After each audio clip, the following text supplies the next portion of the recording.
Comment डाल दीजिएगा। Good evening आप सभी बच्चों को। आप सभी लोगों का स्वागत है द स्पीड के यूट्यूब चैनल पे। एडवांस का टॉपिक मैं पढ़ाने जा रहा हूं, ज्योमेट्री, ज्यामिति, जो कि आपके एसएससी के लिए, सीडीएस के लिए तो इंपॉर्टेंट है ही, लेकिन साथ ही साथ यूपीएसआई के लिए भी उतना ही इंपॉर्टेंट है। अगर कोई बच्चा यूपीएसआई में स्कोर अच्छा करना चाहता है तो आपको निश्चित रूप से ज्योमेट्री के क्वेश्चन करने पड़ेंगे, अलजेब्रा के क्वेश्चन करने पड़ेंगे, मेंसुरेशन के क्वेश्चन करने पड़ेंगे, परम्यूटेशन कॉम्बिनेशन प्रोबेबिलिटी के क्वेश्चन करने पड़ेंगे, तब अच्छा स्कोर कर पाएंगे।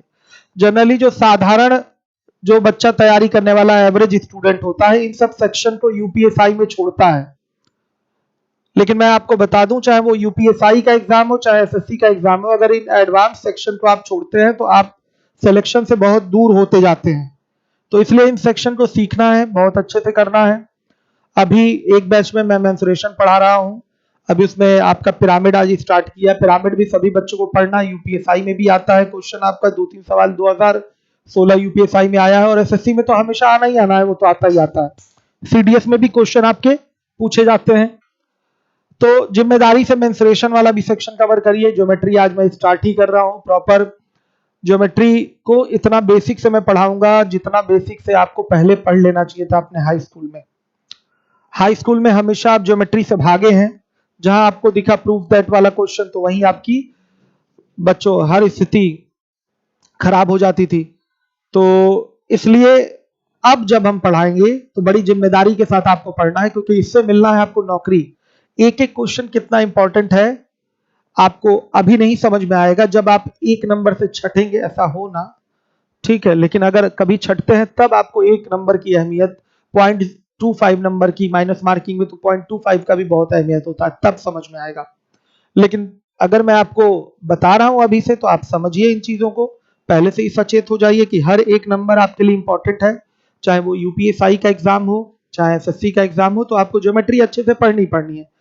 जब मैं आपको ज्योमेट्री पढ़ाऊंगा तो गारंटी देता हूं, अगर आपने ज्योमेट्री कभी भी नहीं पढ़ी है तो भी एक एक चीज आपको समझ में आएगा। मैं एकदम जीरो लेवल से कोई भी टॉपिक स्टार्ट करता हूं, एकदम जीरो लेवल से, और एकदम हाई लेवल तक ले जाता हूं। मेरे शीट्स देख लीजिए, लेक्चर उठा के देख लीजिए। तो लेकिन हाई लेवल तक जाते जाते बच्चों की हवा खराब हो जाती है, वो टिकते ही नहीं। जहां कैट के क्वेश्चन स्टार्ट हुए, हाई लेवल के क्वेश्चन स्टार्ट हुए, वो टिकते ही नहीं। खैर, मैं सिलेबस पहले डिफाइन कर दूं, क्या क्या आपको पढ़ना है, कैसे कैसे पढ़ना है। साफ दिखाई दे रहा है, अस्पष्ट है? इसको सेट कर दीजिए। पेन ले लेता हूं बच्चों में, थोड़ा सा तबीयत खराब है मेरी, फीवर टाइप का है। शाम से ही काम बहुत ज्यादा हो गया है, वो पीटी के बैच के चक्कर में बहुत ज्यादा काम हो गया है। आइए चलिए देखिए, तो सही हो गया। हाँ देखिए, सिलेबस बच्चों ये एसएससी का भी है, यही आपके यूपी एसआई का भी टॉपिक रहेगा, और यही आपके सीडीएस का भी रहेगा, या आप कह सकते हैं यूपी पीसीएस सीसेट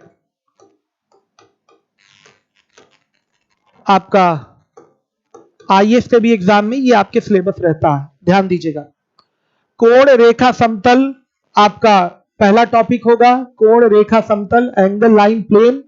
उसके बाद दूसरे नंबर पे है बच्चे त्रिभुज और उसके विभिन्न केंद्र, triangle and its various centres. तीसरे नंबर पे है आपका सर्वांग समता एवं समरूपता, ध्यान दीजिएगा।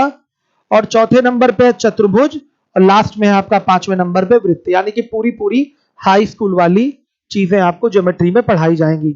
लेकिन बस एक अंतर क्या होगा, हाई स्कूल में लंबे लंबे आपको प्रूफ दैट करने के लिए मिलते थे, डिस्क्रिप्टिव पेपर होता था। यहां डिस्क्रिप्टिव पेपर तो आपका होना नहीं है, तो आप केवल थियरम अपने दिमाग में रखेंगे, तो क्वेश्चन में अप्लाई करने की प्रैक्टिस कर लेंगे, तो फिर बहुत अच्छा कर पाएंगे। ज्योमेट्री एक बार पढ़ने के बाद दोबारा दोहराना नहीं होता है। मेंसुरेशन भी एक ऐसा टॉपिक है, एक बार पढ़ने के बाद दोबारा नहीं दोहराना होता है। आप फील कर रहे होंगे, काफी सारी चीजें आने लगी होंगी। एसएससी में भी इतने ही टॉपिक से क्वेश्चन आएगा, यूपीएसआई में भी इतने ही टॉपिक से क्वेश्चन आएगा, सीडीएस में भी, यूपी पीसीएस सीसेट आईएएस का, यूपीएससी का एग्जाम हो रहा है, तो उसमें भी बच्चों आपका इतने ही टॉपिक से ज्योमेट्री के क्वेश्चन पूछे जाते हैं। चलिए, तो हम स्टार्ट करते हैं सीधे सीधे अपनी डेफिनेशंस को। अलग अलग टर्म है, टर्म डिफाइन किया जाएगा, डेफिनेशन बताएंगे, थियरम्स बताएंगे, और फिर उसके बाद हम आपको PS1 कराएंगे और PS2 कराएंगे। ये PS2 आपके कैट लेवल तक जाएगा SSC के लिए, लेकिन यूपीएसआई वाले यहीं पर जाके रुक जाएंगे PS1 में। यूपीएसआई वाले केवल PS1 में रुक जाएंगे, बाकी आपके एसएससी वाले PS2 तक चलेंगे। तो यूपीएसआई वाले बच्चे भी बने रहे और आपके एसएससी वाले बच्चे भी बने रहे, सीडीएस वाले बच्चे भी बने रहे। और गारंटी दे रहा हूं एक एक चीज आप लोगों को समझ में आएगा। लाइव में मेरे बच्चे काफी कम आते हैं, खैर कोई बात नहीं। चलिए, पहले ही आपको नोट में मैंने आपको दिखा रखा है कि समतल, बिंदु और रेखा अपरिभाषित यानी कि अनडिफाइंड होते हैं। इनकी ज्योमेट्री में परिभाषा नहीं है। किसकी किसकी नहीं है? समतल की, बिंदु की, रेखा की। प्लेन, पॉइंट, लाइन, इनकी कोई डेफिनेशन नहीं है। तो आइए भाई देखते हैं क्यों नहीं डेफिनेशन है। बच्चों देखिए, समतल किसको बोलेंगे? ध्यान से देखिए, समतल किसको बोलेंगे? हर एक बच्चा देखिए, ये सामने आपका व्हाइट बोर्ड दिखाई दे रहा है, ये समतल है, प्लेन है। कहीं उबड़ खाबड़ जमीन दिखाई देती है, घर वाले नहीं कहते हैं समतल कर दो, तो एक आइडिया पता चल जाता है कि समतल करना मतलब बच्चों क्या करना है, एक लेवल मेंटेन कर देना आपका, कहीं उबड़ खाबड़ ना दिखाई दे, तो वो क्या है? समतल है। तो समतल की डेफिनेशन, प्लेन की डेफिनेशन क्यों नहीं है बच्चों? क्योंकि बच्चों इस समतल की कोई बाउंड्री नहीं होती, याद रखिएगा, कोई बाउंड्री नहीं होती है, ये अनंत तक विस्तारित होता है। समतल की परिभाषा क्यों नहीं है? प्लेन डिफाइंड नहीं है ज्योमेट्री में। ऐसा क्यों? क्योंकि बच्चों समतल की कोई बाउंड्री नहीं है, ये अनडिफाइंड रहेगा, अनंत तक जाएगा। इसलिए बच्चों ये क्या है आपका? इसकी कोई परिभाषा नहीं दी गई है ज्योमेट्री में, इसकी बाउंड्री ही नहीं है, इसको अनंत तक जाना है, इसलिए अनडिफाइंड है। क्लियर हो गया समतल? लेकिन फिर भी बोलचाल की भाषा में समझने के लिए एक गलत ही परिभाषा देते हैं, लेकिन दे देते हैं। क्या परिभाषा देते हैं? यह एक चपटा तल होता है, तल मतलब सरफेस।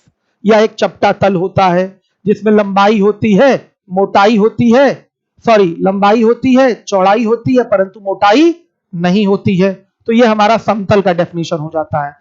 बोलचाल में यूज कर लेते हैं, लेकिन डेफिनेशन एग्जैक्टली ये सही है नहीं। लेकिन फिर भी किताबों में, हाई स्कूल की बुक में या और दूसरी किताबों में ऐसी डेफिनेशन देखने को मिल जाया करती है। और मैंने भी आपको लिखाया है, यह एक चपटा तल है, it is a flat surface which have length, breadth and no thickness. बच्चों ये क्या हो गया आपका? प्लेन हो गया, समतल हो गया। क्लियर है सारे बच्चों को? लेकिन फिर से सुन लीजिएगा, समतल अपरिभाषित होता है, ये अनंत तक विस्तारित होता है, इसकी कोई सीमा नहीं होती है। समतल अपरिभाषित होता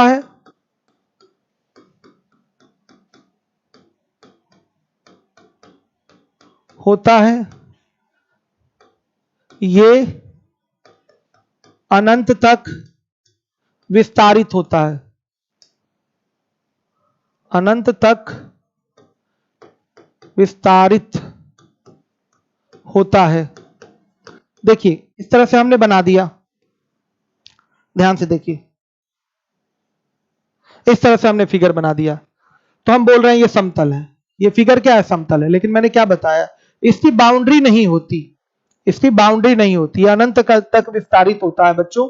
तो है ये भी समतल है ये समतल, लेकिन बच्चों इसकी बाउंड्री कोई हम डिफाइन नहीं कर सकते हैं। ध्यान से सुनिएगा, अनंत तक ये विस्तारित होगा। लेकिन दिखाने के लिए इस तरीके की फिगर हम अपने किताबों में पाते हैं कि ऐसा फिगर बना हुआ है, या मैं भी आपको दिखाऊंगा आगे कि वैसे तो फिगर नहीं मैंने बना दिया, कल मैं आपको पीडीएफ दूंगा, उसमें इस तरीके की फिगर बने रहेंगे। तो समतल में कोई डाउट नहीं है, आपको समझ में आ गया होगा। ये एक अनडिफाइंड टर्म है इन ज्योमेट्री में इसकी कोई परिभाषा नहीं है। क्लियर है?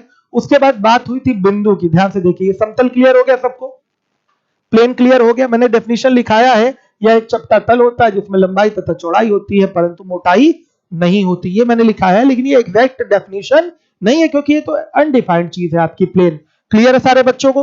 अब आ जाइए बिंदु की बात करते हैं। यह भी ज्योमेट्री में अपरिभाषित है। थोड़ा स्वास्थ्य मेरा सही नहीं है, इसलिए एनर्जी का लेवल उतना नहीं शो हो रहा होगा। चलिए, लेकिन फिर भी समझ में आ जाएगा, आराम आराम से सब कुछ समझाऊंगा, सारी चीजें क्लियर हो जाएगी। देखिए बिंदु क्या होता है बच्चों, इसकी भी कोई परिभाषा नहीं है। अब क्या है? यह एक ऐसी आकृति होती है, यह एक ऐसी आकृति होती है बच्चों, समतलीय आकृति भी बोल सकते हैं। यह एक ऐसी आकृति होती है ना जिसमें लंबाई है, ना मोटाई है, और ना ही बच्चों चौड़ाई है। बताइए, तो ऐसा कोई फिगर जिसमें लंबाई ही नहीं है, चौड़ाई ही नहीं है और मोटाई ही नहीं है, तो कैसी परिभाषा भाई उसकी? ये अनडिफाइंड हुआ कि नहीं? साफ यहां जो डेफिनेशन हमने दी है ये सीधे यही बता रहा है कि अनडिफाइंड हो गया। बिंदु बच्चों जैसे आपने ये मार्कर उठाया, यहां पर एक फिगर बना दिया, ये क्या है? इसी को पॉइंट बोलेंगे। क्या है ये पॉइंट है बच्चों। मैं तो यहां थोड़ा मोटा कर दे रहा हूं। ये क्या है? पॉइंट। आप बच्चों इसका लेंथ, ब्रेड्थ और थिकनेस को मेजर करना चाहेंगे, नहीं माप पाएंगे। बिंदु की लंबाई, चौड़ाई, मोटाई को नहीं नापा जा सकता, होता ही नहीं है, तो नापेंगे कहां से बच्चों? ठीक है, डॉट लगा दिया, ये डॉट हो गया, ये बिंदु हो गया। तो बच्चों ये भी अपरिभाषित है ज्योमेट्री में। तो कभी पूछ सकता है, कई सारी चीजें दे देगा, कह देगा कि लाइन सेगमेंट लिख दिया, लाइन सेगमेंट लिख दिया, फिर लिख दिया बिंदु, समतल रेखा, इनमें कौन परिभाषित है? तो टिक करना पड़ेगा लाइन सेगमेंट। अभी लाइन सेगमेंट पे भी मैं आऊंगा, बताऊंगा। तो ये थियोरेटिकल पार्ट है, इन चीजों को आपको प्रॉपर्ली क्लियर करते हुए चलना है। तो समझ में आ गया मेरे बच्चों को? बिंदु की भी कोई परिभाषा नहीं होती। सब स्क्रीनशॉट लेने की जरूरत नहीं है और नोट बनाने की भी जरूरत नहीं है। मैं सब कुछ केवल समझिए व्हाइट बोर्ड पे। कल मैं पीडीएफ आपको दे दूंगा पूरी थियरी की, जितनी थियरी पढ़ाई जाएगी बाइलिंगुअल। ठीक है, अब आ जाइए, अब आइए तीसरे नंबर पे, रेखा। ध्यान से देखिएगा, रेखा। रेखा बिंदुओं का वह समूह है जो दोनों दिशाओं में अनंत तक विस्तृत होती है। लीजिए, इसकी भी कहानी खत्म। बिंदु ऐसे ही अनडिफाइंड था और ये अनडिफाइंड चीजों का क्या है? समूह है। कई सारे बिंदु यहां ले लीजिए, असंख्य बिंदु ले लीजिए, सबको मिला दीजिए। सॉरी, कई सारे बिंदु एक साथ रखेंगे तो अपने आप इस तरीके की आकृति बनेगी, इस तरीके की आकृति बनेगी। ध्यान से देखिएगा बच्चों, ये क्या है? आपकी रेखा है। हर एक बच्चा देखेगा, ये क्या है? रेखा है। बच्चों देख लीजिए, ये बिंदुओं से मिलकर बनी है, असंख्य बिंदुओं से बनकर रेखा का, असंख्य बिंदुओं से मिलकर आपके रेखा का निर्माण होता है। ये रेखा है बच्चों, ध्यान से देखिए। ये दोनों दिशाओं में, लेफ्ट और राइट, दोनों दिशाओं में अनंत तक क्या है? विस्तृत है। ये एरो क्या दर्शा रहा है कि ये इधर भी अभी आगे जाएगा, इसकी कोई लिमिट नहीं है, एंडलेस रहेगा, और ये इधर भी आगे जाएगा, इसकी भी कोई लिमिट नहीं है। समझिएगा इस बात को। तो ये बच्चों रेखा हो गई, एल से मान लिया, इसको दिखा दिया, लाइन। क्लियर है? तो रेखा भी बच्चों अनडिफाइंड है, ये बिंदुओं का समूह होती है। सब बिंदु ही है। ये जो आपको इस तरीके का फिगर दिखाई दे रहा है, सब एकदम टाइट पैक क्या है? आपके पॉइंट्स है, सब के सब पॉइंट है, असंख्य बिंदु है। और ये मुझे कैसे दिखाई देने लगा बताइए बच्चों? रेखा की तरह, जैसे चींटियां आपने देखा है, लंबी बच्चों एक साथ अटैच हो जाएं तो क्या एक रेखा का निर्माण करती हुई नहीं दिखाई देती हैं? तो बात वही हो गया, सारे बिंदु अटैच हो गए हैं, समूह बन गया है, तो एक रेखा का निर्माण हो गया है। तो रेखा असंख्य बिंदुओं का बच्चों समूह होता है, असंख्य बिंदुओं से मिलकर रेखा का निर्माण होता है। क्लियर है बच्चों? हर एक बच्चा देखे, it is a group of point which is extended up to infinite in both direction. सही है, दोनों दिशाओं में इसको बढ़ाया जा सकता है रेखा को। चलिए, तो तीन चीजें मैंने बताई ज्योमेट्री में जो कि अनडिफाइंड है। पहला आपका प्लेन है, दूसरा आपका पॉइंट है, तीसरा आपका क्या है? लाइन है। ये तीन अनडिफाइंड, अपरिभाषित चीजें हैं, इसकी परिभाषा नहीं है, लेकिन फिर भी समझने के लिए इस तरह से लिखाया जाता है। आइए देखिए, किरण। किरण, हर एक बच्चा देखे, यदि रेखा को केवल एक ही दिशा में बढ़ाया जा सके तो उसे क्या कहते हैं? किरण कहते हैं। फिगर देखिएगा, रेखा को केवल एक ही दिशा में बढ़ा पा रहे हैं। एक चीज यहां और देख लीजिए, रेखा में मैं रेखाओं के कुछ प्रकार बता दूं। ये तो सीधी रेखा है, ये सीधी रेखा हो गई, ये स्ट्रेट लाइन हो गई। फिर देखिए, ये हो गई, ये हो गई टेढ़ी मेढ़ी रेखा, टेढ़ी मेढ़ी रेखा हो गई, इसको बोलेंगे जिगजैग लाइन। और बच्चों ये क्या है? कर्व, वक्र, वक्राकार रेखा हो गई। आया समझ में? ये क्या हो गई? वक्राकार रेखा हो गई, वक्र, कर्व हो गई। ठीक है बच्चों, समझ में आया? ये आपकी टेढ़ी मेढ़ा रेखा हो गई, जिगजैग लाइन, और ये आपका कर्व हो गया, वक्र हो गया। क्लियर है सारे बच्चों को? तो तीन टाइप मैंने इसमें लाइन में आपको बताया। अब इसके बाद हम आ जाते हैं किरण। ये इंपॉर्टेंट पॉइंट है, ध्यान दीजिएगा बच्चों। अगर रेखा को केवल एक ही डायरेक्शन में, चाहे वो लेफ्ट हो चाहे राइट हो, अगर आप बढ़ा पाते हो तो उसको बोलते हैं किरण। दोनों डायरेक्शन में नहीं, बोथ डायरेक्शन में एक्सटेंडेड नहीं होगा बच्चों, केवल एक ही दिशा में अगर आप एक्सटेंड कर सकें तो वो क्या होगी, क्या कहलाएगी, किरण कहलाएगी, रे कहते हैं इसको, रे। ठीक है, इंग्लिश टर्म जानना जरूरी है हर बच्चों को, चाहे वो किसी भी मीडियम का स्टूडेंट हो, सबको जानना जरूरी है। ये हो गया आपका किरण, फिगर बना लीजिएगा। ये ओ हो गया, इसको कहते हैं एंड पॉइंट, अंत बिंदु।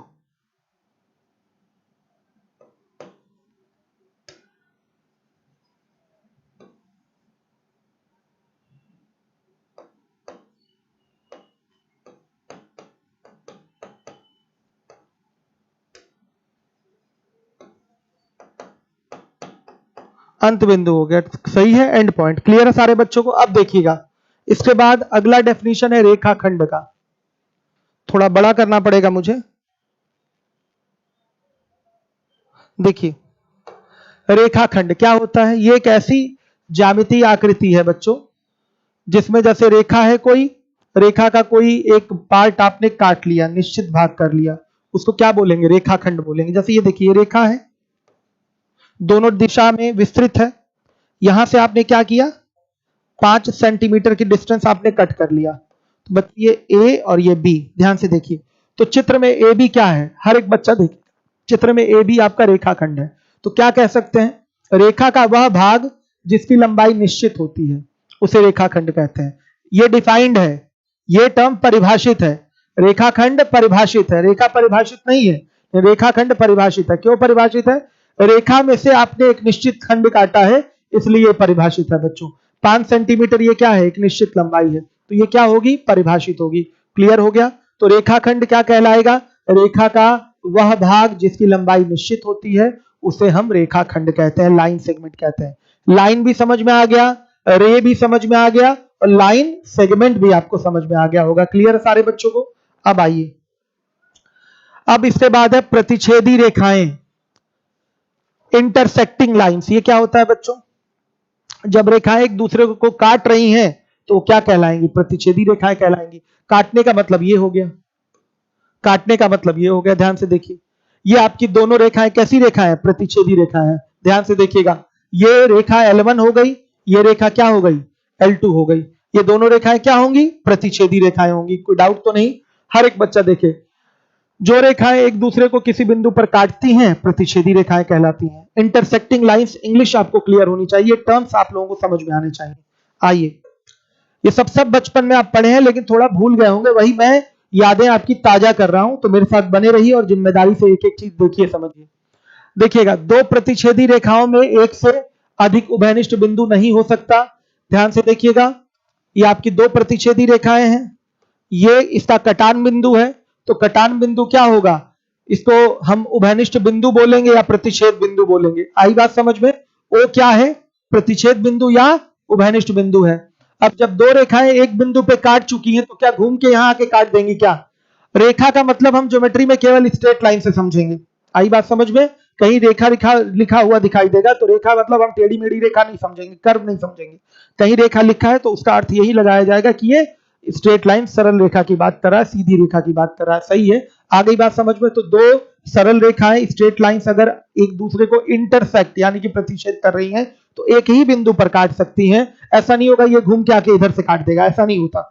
समझ में आया बच्चों, ध्यान दीजिएगा। तो एक ही बिंदु पर काटती हैं बच्चों। एक उभयनिष्ठ बिंदु फिर होगा, इसका एक ही कटान बिंदु है तो इस कटान बिंदु का और एक नाम क्या दिया जाता है, उभयनिष्ठ बिंदु। क्लियर हो गया सारे बच्चों को। अब आ जाइए, समांतर रेखाएं, हर एक बच्चा देखे, पैरेलल लाइंस। बच्चों अगर दो रेखाएं या दो से अधिक रेखाएं हैं, अनंत तक बढ़ाइए, कहीं नहीं मिलती हैं। कहीं नहीं मिलने का मतलब काटना होता है, प्रतिच्छेद करना होता है। ज्योमेट्री में मिलने का मतलब क्या होता है, काटना, प्रतिच्छेद करना होता है, इंटरसेक्ट करना होता है। दो रेखाएं हैं या दो से अधिक रेखाएं हैं, लगातार आप आगे बढ़ाते जा रहे हैं, आगे बढ़ाते जा रहे हैं, आगे बढ़ाते जा रहे हैं, कहीं नहीं मिल रही हैं बच्चों, तो निश्चित रूप से क्या कहलाएंगी, समांतर रेखाएं कहलाएंगी। समान अंतर पे वो रेखाएं रहेंगी। तो जब समान अंतर लगातार अनंत तक है तो अनंत तक मिलेंगे नहीं। जैसे आपका रेलवे ट्रैक हो गया, आगे जाके वो तो मान लिया कहीं ना कहीं आपका क्रॉसिंग होती है तो मैच करता है, लेकिन एक तरीके से क्या है, आपका रेलवे ट्रैक भी एक तरीके से क्या है, पैरेलल लाइन का ही सिस्टम होता है। क्लियर है सारे बच्चों को। तो पैरेलल लाइन का अगर मैं फिगर बनाऊं तो ये देखिए, ये फिगर है पैरेलल लाइन का, ये फिगर है, ये रेखा है, दो रेखाएं हैं, दो ही लिया है हमने, दो रेखाएं हैं, इनको अनंत तक बढ़ाइए, ये कहीं नहीं मिलेंगी। अनंत तक बढ़ाइए, अनंत तक बढ़ाइए, कहीं नहीं मिलेंगी। बच्चों ये क्या है, आपकी पैरेलल लाइंस है। अगर इस तरीके की कोई रेखा हो तो निश्चित रूप से कहीं आगे जाकर क्या करेंगे बच्चों, काट लेंगे। ये दोनों प्रतिच्छेदी रेखाएं हो जाएंगी, कहीं ना कहीं निश्चित रूप से ये काटेंगी। और बच्चों कभी भी पैरेलल लाइंस इंटरसेक्टिंग लाइंस नहीं हो सकती। अगर वो पैरेलल है, समांतर है, समांतर नाम ही स्पष्ट है, देख लीजिए, समांतर मतलब समानांतर। समानांतर पे ये रेखा है, मतलब बच्चों इसके बीच की दूरी यहां अगर 10 मीटर है तो अनंत पे भी इनके बीच की दूरी क्या रहेगी, 10 मीटर। जब दोनों ने अपना फासला हमेशा हर जगह सर्वत्र बराबर कर रखा है तो निश्चित रूप से इनको कहीं मिलना नहीं है, कहीं काटना नहीं है, इसलिए इनको क्या बोलेंगे, समांतर रेखाएं बोलेंगे। क्लियर है बच्चों, समांतर रेखाएं बोलेंगे। कोई डाउट, क्लियर है? और कोई दैनिक जीवन में उदाहरण बताइए समांतर रेखाओं का बच्चों। बहुत सारे एग्जाम्पल है समांतर रेखाओं के, जैसे आपका ये जिस आप बेड पे लेटे हुए हैं, आमने सामने की जो भुजाएं दिखाई दे रही है वो क्या है, समांतर ही है। निश्चित रूप से अगर एक दूसरे को काट दें तो क्या हो जाएंगी, समांतर नहीं होंगी, प्रतिच्छेदी होंगी। आप जिस बेड पे बैठे हैं या जो दीवार आपके सामने दिखाई दे रही है आपके रूम में, बच्चों उसकी भुजाओं को देखिए, क्या भुजाएं आगे जाके कहीं काट रही है, वो तो तीसरी भुजा से उसको मिलाया गया है ना। तो वो सभी क्या होंगी बच्चों, समांतर रेखाएं ही होंगी, समांतर भुजाएं उनको कह सकते हैं। आई बात समझ में? और भी बहुत सारे आपके हजारों आपके एग्जाम्पल समांतर रेखाओं के आपके घर में निकल के दिखाई देंगे, हैं कि नहीं बच्चों? कॉपी, जिस कॉपी पे आप नोट कर रहे हैं ये सारी चीजें, कॉपी की भुजाओं को देखिए, आमने सामने वाली को, आमने सामने वाली भुजाओं को देखिए बच्चों, इसको क्या कहते हैं बताइए? विपरीत भुजाएं कहते हैं। आमने सामने वाली भुजाओं को क्या बोलेंगे, विपरीत भुजा, ज्योमेट्री में बोलते हैं, इंग्लिश में अपोजिट साइड बोलते हैं। उनको मिलाइए, देखिए क्या वो कहीं आगे जाके काट रही है। देखिए जैसे ये कॉपी हो गई, कॉपी का ये एक पेज हो गया, ध्यान से देखिएगा, ये क्या है, समांतर है। ये और ये आपकी भुजाएं भी क्या होंगी, समांतर होंगी। क्या ये दोनों कहीं काटी है, नहीं काटी है? क्या ये दोनों कहीं काटी है, नहीं काटी है? समझिए बच्चों, तो क्या होंगी, ये सब समांतर होंगी। बहुत सारे एग्जाम्पल आपके रूम में ही पड़े हुए हैं समांतर रेखाओं के। क्लियर है सारे बच्चों को? मैक्सिमम आकृतियों में आपकी समांतर रेखाओं के एग्जाम्पल दिखाई दे जाएंगे। ठीक है, अगर रेखाओं को आप अनंत तक ले जा रहे हैं और कहीं वो मिल नहीं रही हैं तो उन रेखाओं को क्या बोलेंगे, समांतर रेखाएं बोलेंगे। क्लियर हो गया? चलिए अब इसके बाद आ जाइए, लंबवत रेखाएं क्या होता है? लंबवत रेखाएं देख लीजिए, हर एक बच्चा देखे, परपेंडिकुलर लाइन। बच्चों ये एक रेखा है, नाम है इसका मान लिया ए बी, और एक रेखा ये है, नाम है इसका सीओ। हर एक बच्चा देखे, तो ए बी और सीओ कैसे प्रतिच्छेद कर रहे हैं एक दूसरे को बच्चों, 90 डिग्री पर प्रतिच्छेद कर रहे हैं। ध्यान से देखिए, अगर कहीं किसी फिगर में इस तरीके का बच्चों आयत बना हुआ है तो आप क्या समझेंगे, 90 डिग्री का कोण है, 90 अंश का कोण है। कोण पर भी हम अभी आगे चर्चा करेंगे। वैसे आप समझ रहे होंगे कि एकदम स्ट्रेट ऐसे खड़ा है, तिरछा विरछा नहीं खड़ा है। तो बच्चों देखिए, अगर दो रेखाएं एक दूसरे को 90 डिग्री पर प्रतिच्छेद करती हैं, मतलब 90 डिग्री पर काटती हैं, तो उन रेखाओं को क्या कहते हैं, लंबवत रेखाएं कहते हैं। जैसे ये प्रतिच्छेदी रेखाएं भी हैं, सीओ और ए बी क्या है, प्रतिच्छेदी रेखाएं भी हैं, इंटरसेक्टिंग लाइंस हैं।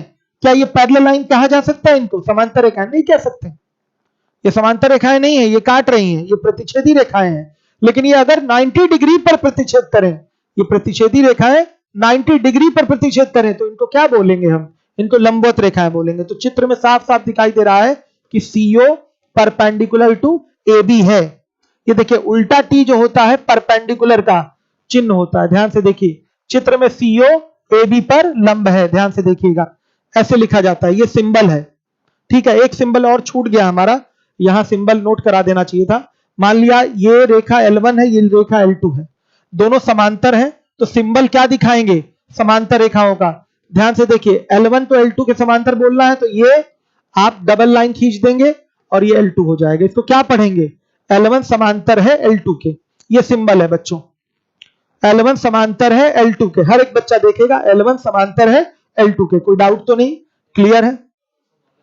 अंशु मौर्य का कमेंट मैं देख लूं क्या है, क्या बोल रहे हैं अंशु मौर्य, जल्दी बताइए।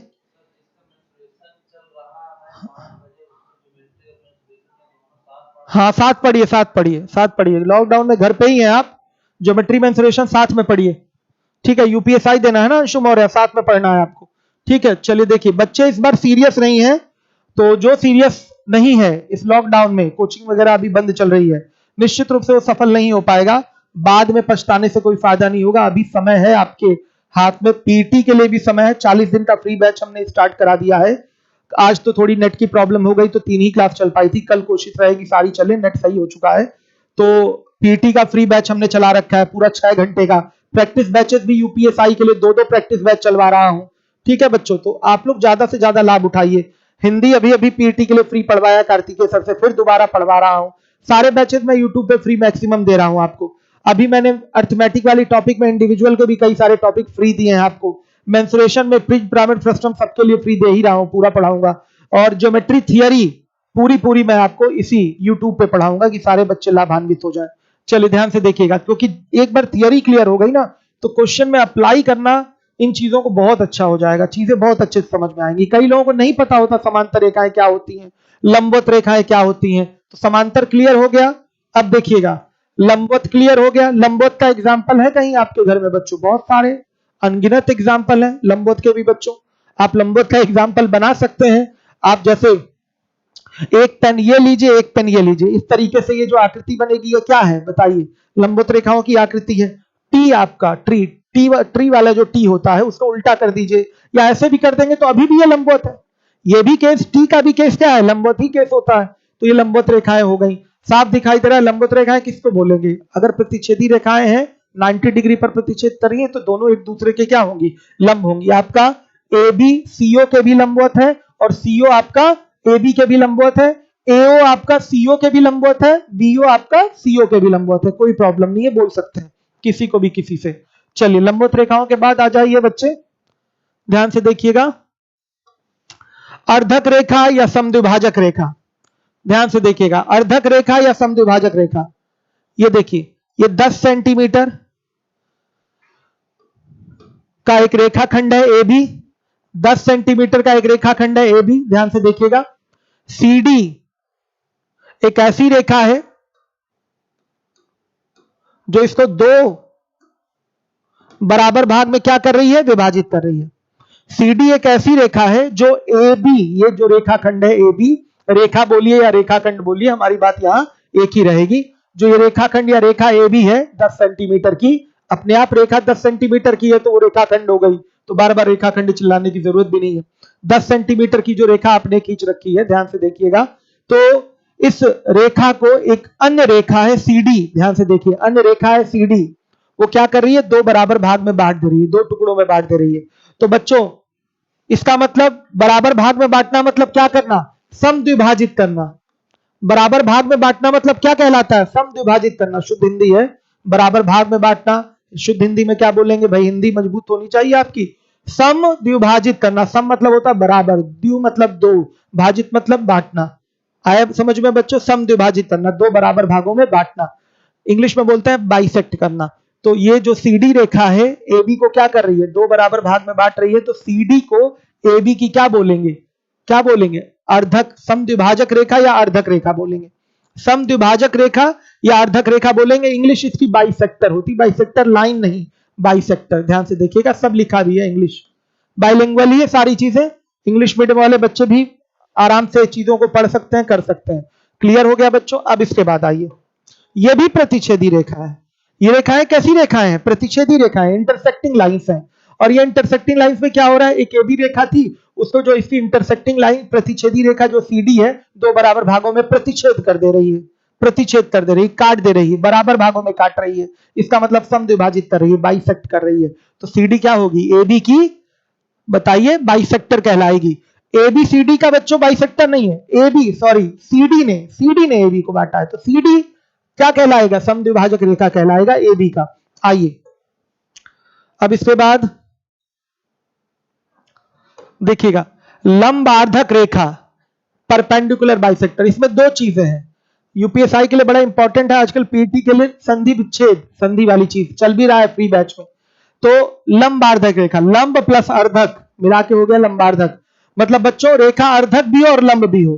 जैसे अब फिगर हमारा बनने जा रहा है, ए बी हमारी एक रेखा है 10 सेंटीमीटर की, ये एक सीडी रेखा है, ध्यान से देखिएगा, ये सीडी रेखा है। इसको क्या कर रही है? 2 बराबर भाग में तो बांट ही रही है, दो बराबर भाग में बांट ही रही है, लेकिन साथ ही साथ इस पर क्या है, लंब भी है। तो बराबर भाग में बांट रही है तो क्या हो गई, समद्विभाजक रेखा हो गई सीडी। बराबर भाग में बांट रही है तो समद्विभाजक हो गई। और चूंकि 90 डिग्री पर अगर जाके बांटती है तो क्या हो गई, लंब भी हो गई। अगर ये 90 डिग्री पर गिर रही है यहां तो लंब भी हो गई।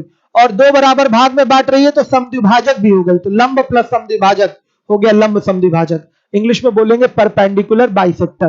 क्या दिखाई दे रहा है, here CD is perpendicular bisector of AB। Clear है, आ गई बात समझ में।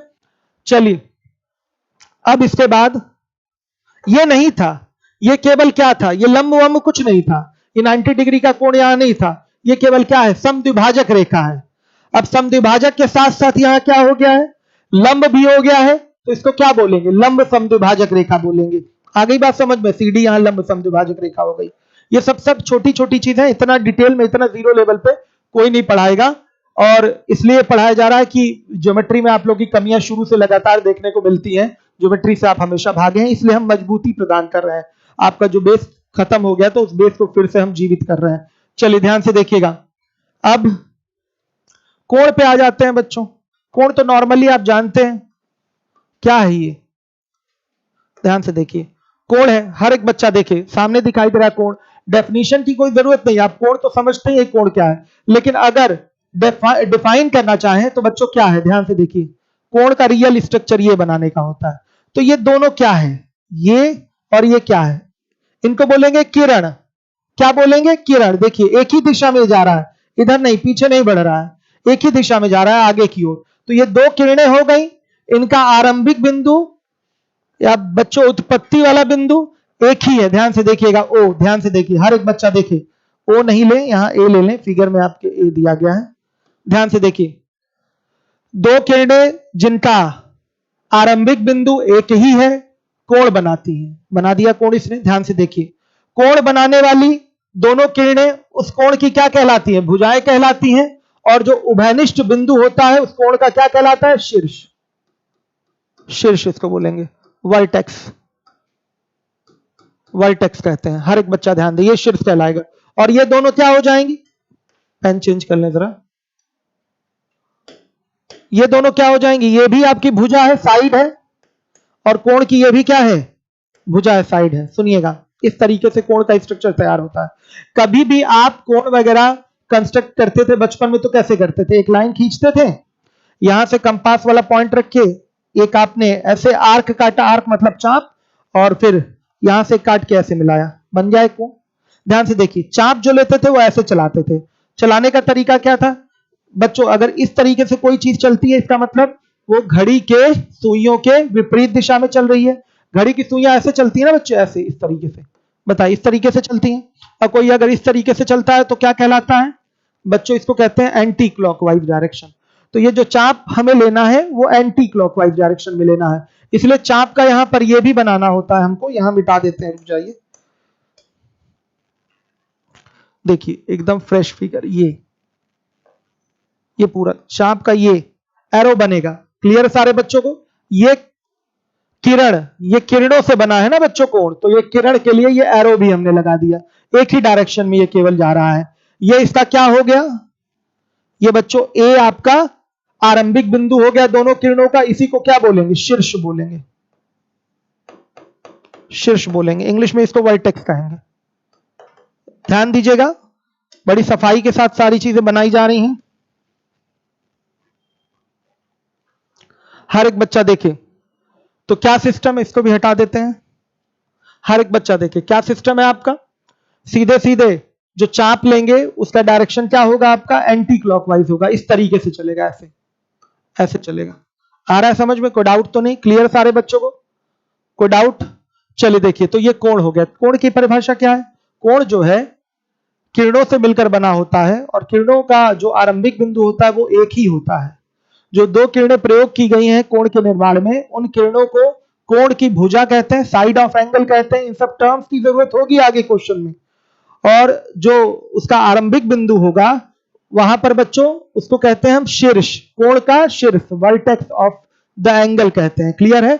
और ये जो झुकाव दिखाई दे रहा है यही क्या है आपका, कोण है। ये क्या है आपका, कोण है। हर एक बच्चा ध्यान से देखे, सारी चीजें डिफाइन हो गई। अब इसके बाद आ जाइए, इंग्लिश में लिखा हुआ है, ठीक है, सब पीपीटी हम देंगे आपको। देखिए, संगामी रेखाएं किसको कहते हैं? Concurrent lines. कई लोग नहीं जानते होंगे कॉन्करेंट लाइंस किसको कहते हैं। जब दो या दो से अधिक रेखाएं, दो या दो से अधिक रेखाएं एक बिंदु पर मिलती हैं तो उन रेखाओं को क्या कहते हैं? संगामी रेखाएं कहते हैं। जैसे देखिए, ये एक रेखा हो गई, ये एक रेखा हो गई, एक बिंदु पर ये मिली है बच्चे, तो इन दोनों रेखाओं को क्या बोलेंगे? संगामी रेखाएं बोलेंगे। ये देखिएगा, तीसरी रेखा भी यहीं से जा रही है, ये भी संगामी रेखा है। ये भी क्या है बच्चे? ये भी संगामी रेखा है। ये भी क्या है? ये भी संगामी रेखा है। हर एक बच्चा ध्यान देगा, ये सब क्या है? संगामी रेखाएं हैं। एरो ऐसे बना देते हैं, रेखा है तो दोनों तरफ से विस्तृत होगी ना, इस तरह से ये फिगर हम बना देते हैं। एक ही बिंदु पर बच्चे मिल रहा है, तो देखिएगा, जब दो या दो से अधिक रेखाएं एक ही बिंदु पर प्रतिच्छेद करती हैं तो उन्हें संगामी रेखाएं कहते हैं, कॉनकरेंट लाइंस कहते हैं। ये फिगर भी आपके सामने है। क्लियर है बच्चों? अब देखिएगा, जो रेखाओं का कटान बिंदु है उसे संगामी बिंदु कहते हैं। आगे बात समझ में? Point of concurrency, point of concurrency कहते हैं। क्लियर है? संगामी बिंदु कहते हैं। कोई डाउट तो नहीं? अब आ जाइए, कोणों के प्रकार। सबको पता है, बचपन से पता है कौन कौन से कोण होते हैं, न्यून कोण, सम कोण, अधिक कोण, सबको पता है ये सारी चीजें। लेकिन एक बार पहली क्लास है, एक बार डिफाइन कर दें कि जिनको नहीं भी आता है उनके भी दिमाग में चीजें बैठ जाए। टाइप्स ऑफ एंगल में आ जाइए बच्चों। देखिए, न्यून कोण, इंग्लिश तो जानना बहुत जरूरी है। न्यून कोण, हर एक बच्चा देखे, न्यून कोण ये क्या होता है बच्चों? ऐसा कोण जो 0 डिग्री से अधिक हो और 90 डिग्री से कम हो, उसको हम क्या कहते हैं? न्यून कोण कहते हैं। हर एक बच्चा देखे, फिगर इसका बनाएंगे बच्चे। ये न्यून कोण है, ये न्यून कोण है। ये ऐसे इस तरह से फिगर बनेगा। ये थीटा क्या है? थीटा यहां पर आपको न्यून कोण दिखाई दे रहा है। हर एक बच्चा देखे, थीटा की स्थिति क्या है? थीटा जो होगा आपका 0 डिग्री से बड़ा होगा। थीटा, थीटा कोण को डिनोट करने के लिए ग्रीक वर्ड है, थीटा इसको कहते हैं। यूपीएसआई वाले भी ध्यान देंगे। 0 डिग्री से बड़ा होगा थीटा और 90 डिग्री से क्या होगा? लेस देन होगा। 90 डिग्री से क्या होगा? लेस देन होगा। इसी को कहते हैं न्यून कोण। फिगर इस तरीके का है, फिगर इस तरीके का है। अगर ऐसे चला जाए तो बच्चों ये पूरा क्या हो जाएगा? समकोण हो जाएगा। मिटा देते हैं इसको, जरूरत नहीं इसकी। क्लियर हो गया? अब इसके बाद आइए समकोण की बात कर लेते हैं। समकोण देखिएगा, देखिए बच्चों, अगर कोण की माप 90 डिग्री है तो वो क्या कहलाएगा? समकोण कहलाएगा। कहीं भी अगर आपको ज्योमेट्री में समकोण से किसी एंगल को शो करना है तो इस तरीके का आयत बना दिया करिएगा। ये 90 डिग्री को शो करता है। सही है? यहाँ थीटा क्या हो गया बच्चे? 90 डिग्री हो गया। ये आपका समकोण है। फिगर पूरा प्रॉपर कंप्लीट कर लें। यहां पर चाप नहीं दे रहा हूं, वैसे अगर चाप देना है तो ये इस तरह से जाएगा। आ गया समझ में? क्लियर है सारे बच्चों को? तो समकोण भी आ गया। राइट एंगल इंग्लिश जानिएगा, एक्यूट एंगल, राइट एंगल। उसके बाद आ जाइए अधिक कोण। हर एक बच्चा देखेगा अधिक कोण, ऑब्ट्यूज एंगल इसको इंग्लिश में कहते हैं। तो जाहिर सी बात है सबके दिमाग में आ गया होगा, 90 डिग्री से बड़े और 180 डिग्री से छोटे कोण को क्या बोलते हैं बच्चों? अधिक कोण बोलते हैं, ऑब्ट्यूज एंगल बोलते हैं। फिगर बनाना है तो बच्चे यहां तक तो 90 था ना, 90। अब 90 से आगे बढ़ना है तो ये हटाइए, ये हटाइए इसको। ये हो गया आपका क्या? अधिक कोण। ये थीटा है। देखिए चाप यहां भी एंटी क्लॉकवाइज है, घड़ी की सुइयों की विपरीत दिशा में ये चल रहा है। इसी तरीके से होगा तभी कोण धनात्मक होगा। उल्टा घुमा देंगे तो कोण ऋणात्मक भी हो जाता है। जैसे आपका -120 डिग्री का भी कोण होता है और 120 डिग्री का भी कोण होता है। माइनस वाले कोण हम ट्रिग्नोमेट्री में चर्चा करते ही हैं। ये सब सारे के सारे कोण क्या है? धनात्मक लिए गए हैं। ध्यान से देखिएगा। तो ये आपका क्या है? अधिक कोण है। अधिक कोण की स्थिति क्या होती है? ऐसा कोण जो 90 डिग्री से ग्रेटर हो और 180 डिग्री से लेस देन हो, 180 से छोटा हो, वो अधिक कोण कहलाता है। तो बच्चों यहां लिखेंगे 90 degree is less than theta, theta is less than 180 degree. ये आपका ऑब्ट्यूज एंगल हो गया। क्लियर है? 180 डिग्री। अब आ जाइए, हर एक बच्चा देखेगा। समझ में आ रहा है कि नहीं? ऐसा तो नहीं लग रहा है बहुत उदास उदास टाइप का पढ़ाया जा रहा है? सबको समझ में आ रहा है? क्लियर है? चलिए आइए देखिए, सबके लिए बहुत इंपॉर्टेंट है ऋजु कोण या रेखीय कोण, स्ट्रेट एंगल। हर एक बच्चा देखेगा। इसमें क्या होता है बच्चों? अभी हम 180 के अंदर तक तो आ चुके हैं, 90 से ऊपर चढ़ गए थे, 180 के अंदर आए थे। तो अगर 180 पे हम पहुंच गए बच्चों, तो उसी को कहते हैं ऋजु कोण या सरल कोण। देखिएगा, ये एक किरण है, आई बात समझ में, ये एक किरण दिखाई दे रहा है, ये इसका अंत बिंदु हो गया, एक किरण ये हो गया, रुकिए, एक किरण बच्चे मेरे ये हो गया, हर एक बच्चा देखेगा, ये ओ हो गया। देखिए एक किरण ये हो गया, दो किरणों से ही बनकर कोण का आपका निर्माण होगा। तो इस तरीके से ये चाप जाएगा, पूरा ये स्ट्रेट लाइन हो गया। तो बच्चों इसको क्या कहते हैं? स्ट्रेट एंगल कहते हैं। स्ट्रेट एंगल यानी कि सरल कोण या ऋजु कोण। सही है, सरल कोण या ऋजु कोण। क्लियर है सारे बच्चों को? रेखीय कोण भी कह सकते हैं इसको। क्या कह सकते हैं? रेखीय कोण भी कह सकते हैं। सरल कोण बोलिए, सरल कोण भी कह सकते हैं इसको। सरल नहीं लिखा हुआ, लिख देते हैं सरल कोण या ऋजु कोण या रेखीय कोण। आ गया समझ में? क्लियर है? कोई डाउट तो नहीं? 180 डिग्री का जो कोण होता है उसको हम कहते हैं ऋजु कोण या रेखीय कोण या सरल कोण। कोई डाउट तो नहीं? चलिए अब 180 से आगे बढ़ना है हमें। देखिएगा, वृहद कोण या प्रतिवर्ती कोण, इंग्लिश में इसको बोलते हैं रिफ्लेक्स एंगल। तो बच्चे 180 तक आ ही चुके थे, अब 180 से आगे बढ़ जाइए।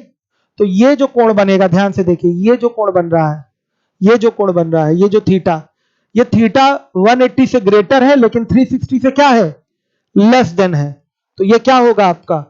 वृहद कोण या बच्चों आपका रिफ्लेक्स एंगल कहलाएगा। क्लियर है? प्रतिवर्ती कोण भी इसको कह सकते हैं। ये सब नाम क्लियर होना चाहिए, कहीं क्वेश्चन में आ गया, कहीं वृहद कोण या प्रतिवर्ती कोण, उसी में घूमते रह जाएंगे तो कहां आगे क्वेश्चन क्लियर होगा। इसलिए थियरी पार्ट आपको क्लियर करना बहुत जरूरी है। तो ये थीटा है बच्चों, ध्यान से देखिए। अब यहां पर क्या बोलेंगे आप? थीटा 180 से ग्रेटर है और 360 से लेस देन है। तो ये हो जाएगा आपका 180 degree is less than theta, theta is less than 360 degree. मतलब 180 से बड़ा और 360 से छोटा जो कोण होगा, इस तरीके का जो बनेगा, ये कोण है। ये अंदर वाला नहीं मेरे बच्चों, ये जो कोण है क्या कहलाएगा? बाहर से, ये आपका प्रतिवर्ती कोण या वृहद कोण, रिफ्लेक्स एंगल इंग्लिश में कहते हैं, कहलाएगा। क्लियर है? ये सारी चीजें आपको क्लियर होनी चाहिए।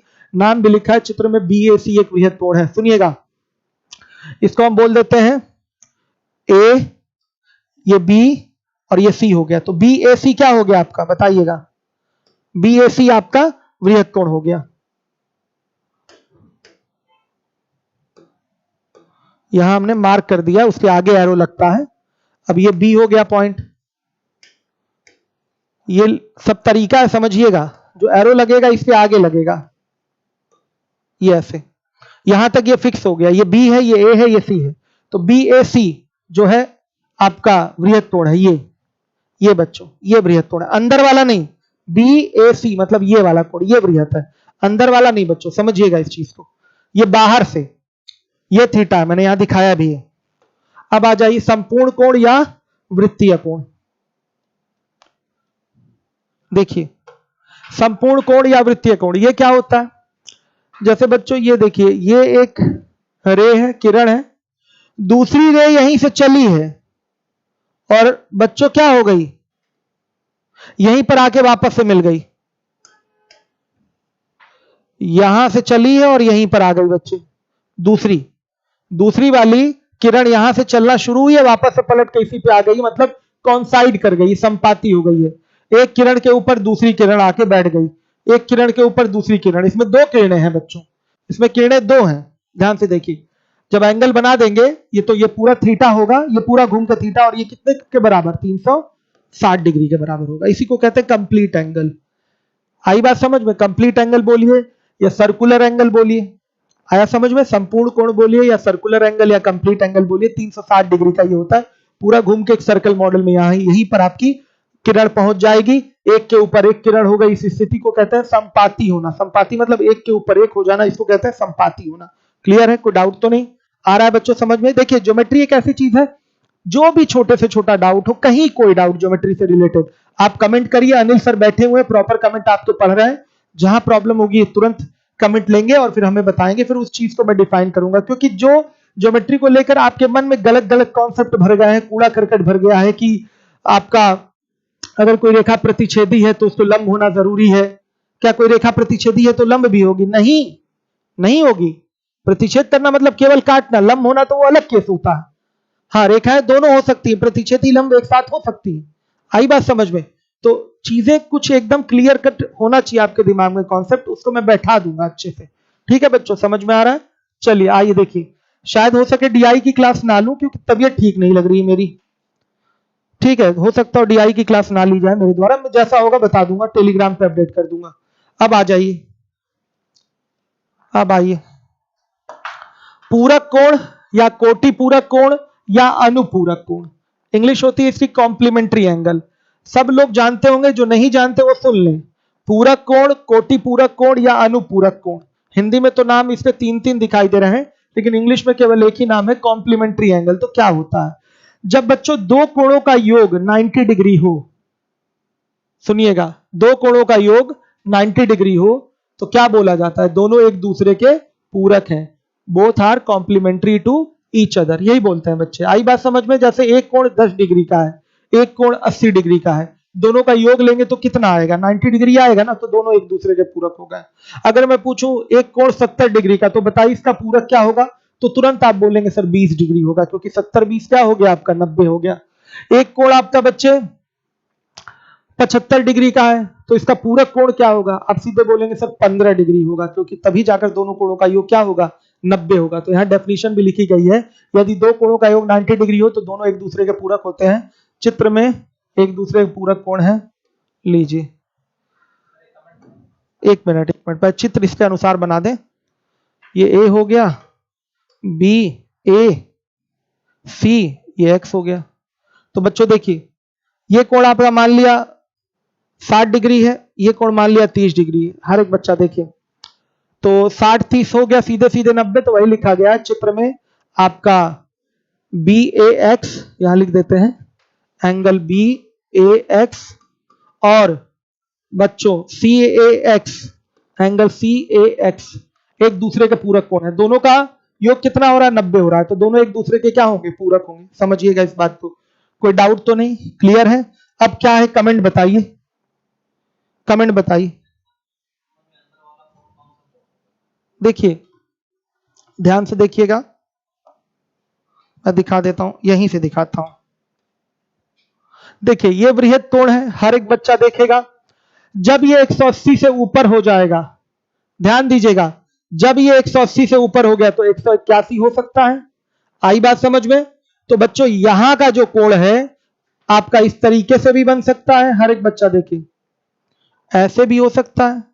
क्लियर है? तो यहां का कोण 100, यहां 181 घटा दीजिए तो 179 पॉइंट समथिंग तक जाएगा। तो ये कोण कहां तक हो सकता है? सबको पता है, ये अधिक कोण तक हो जाएगा। आई बात समझ में? अधिक कोण होता है 90 से बड़ा और 180 से छोटा, तो आपका न्यून कोण भी हो जाएगा, समकोण भी हो जाएगा, अधिक कोण भी हो जाएगा। आई बात समझ में? वृहद कोण के अंदर वाला कोण, तो ये कोई डाउट तो नहीं? देखिए वृहद कोण की लिमिटेशंस बच्चे क्या है, ये आपका मान लिया कि 180 के आगे से शुरू होगा, ये 180 के आगे से शुरू होगा, समझ में आया? ये 180 के आगे से शुरू होगा, अब जितना भी रहे, तो ये 180 से जस्ट कम होगा।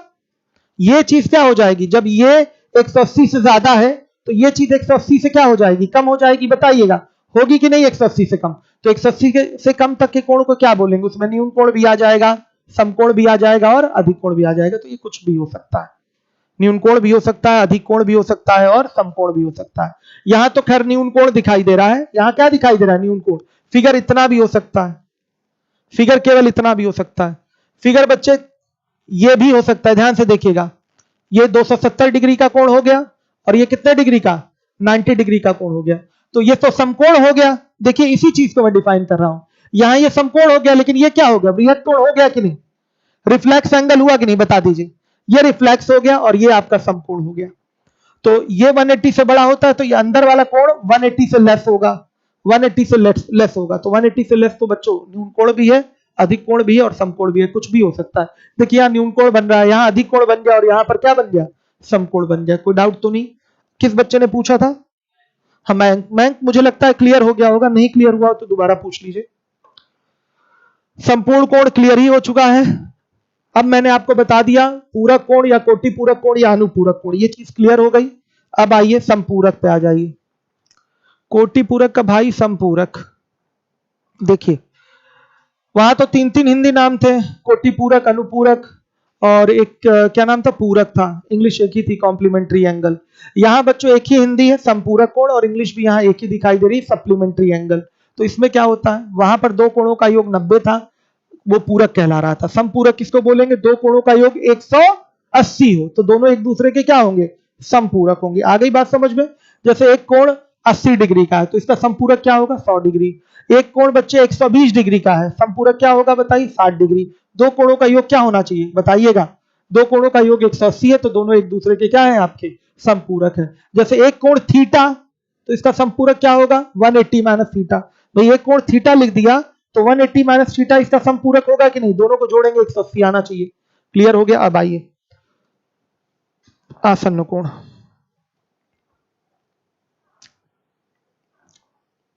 देखिए आसन्न कोण एडजेसेंट एंगल, नाम इंग्लिश मीडियम वाले समझ रहे होंगे। एडजेसेंट मतलब बच्चों समझाया जाता है जुड़ा हुआ, और जुड़े हुए कोण की हम यहां पर चर्चा करने जा रहे हैं। जुड़े हुए कोण बच्चों ध्यान से देखिए,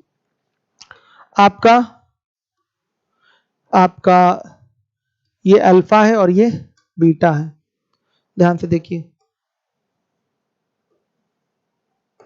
ये कोण अल्फा है और ये कोण बच्चों क्या है, थीटा है। देखिए यहां पर अल्फा बीटा इस तरीके से जुड़े हुए हैं, एक कोण ये अल्फा इतना बड़ा दिखाई दे रहा है और ये इतना बड़ा बीटा है, समझ में आया।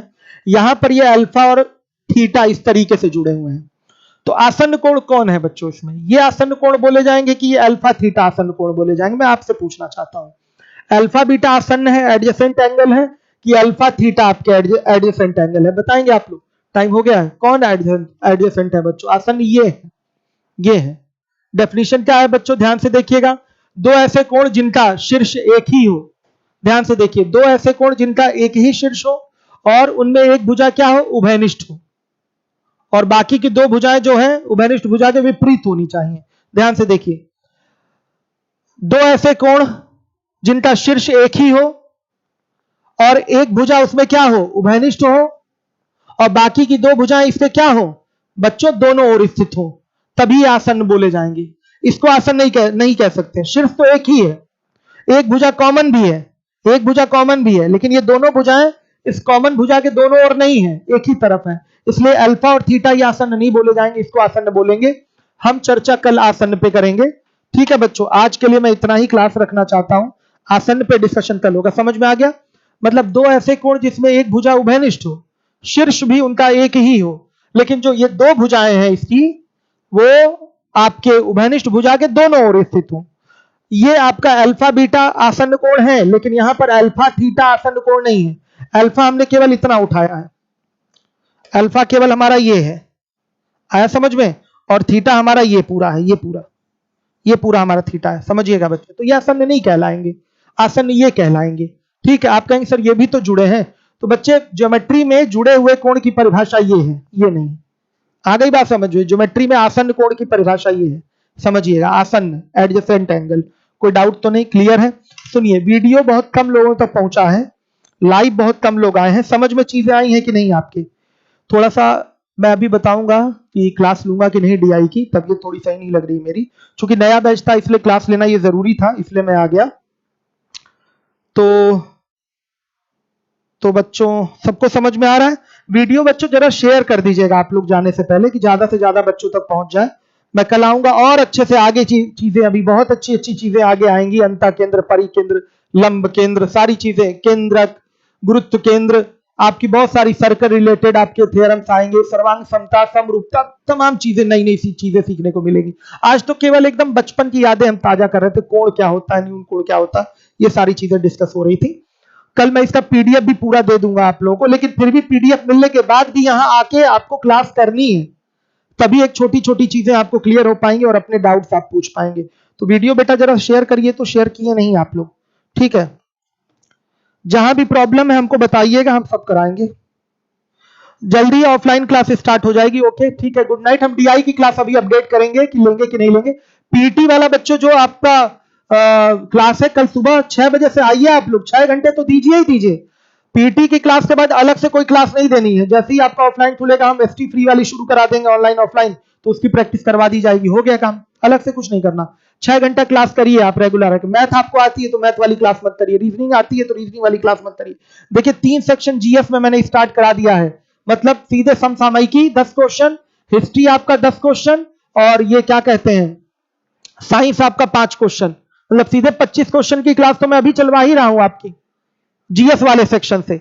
और मैथ आपका 20 और 5 25 मैथ की क्लास चल रही है, 5 आपकी रीजनिंग हुई, ये सब तो चल ही रहा है बच्चे। इंग्लिश भी दोपहर में चलती है, लेकिन सर के यहाँ कुछ प्रॉब्लम है इसलिए अभी नहीं ले रहे हैं। बाकी फ्री एकदम बढ़िया से बैच चल रहा है, और ज्यादा से ज्यादा बच्चों तक इसको पहुंचाइए कि अधिक से अधिक बच्चे लाभ ले पाए। ठीक है, कल सब लोग कसम खा के जाइए कि सुबह 6 बजे आएंगे क्लास करने के लिए, आइएगा अवश्य। जब आप लाइव आते हैं तो टीचर का भी मनोबल बढ़ता है।